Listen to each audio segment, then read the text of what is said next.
যদি কখনো হঠাৎ করে হারিয়ে যাই, কেউ কি খুঁজবে? হয়তো না। যদি আমার আইডিতে হঠাৎ করে পোস্ট করা না হয়, কেউ কি মিস করবে? হয়তো না। ইনবক্স হয়তো মেসেজ আসবে, সিন হবে না, রিপ্লাই পাবে না, পড়ে থাকবো ওইভাবেই।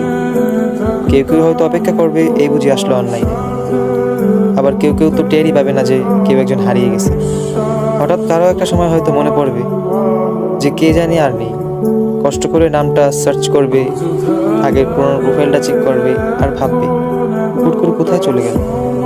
আবার কেউ কেউ অ্যাক্টিভ না পেয়ে তো ফ্রেন্ড লিস্ট থেকে আনফ্রেন্ডই করে দেবে।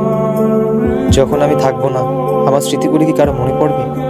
হয়তো না, আবার হয়তো হ্যাঁ। তবে হারাতে হবে, হারাতে হয়। কেউ আয়োজন করে হারায়, কেউ হুট করে হারায়। আমি না হয় হুট করেই হারিয়ে যাব।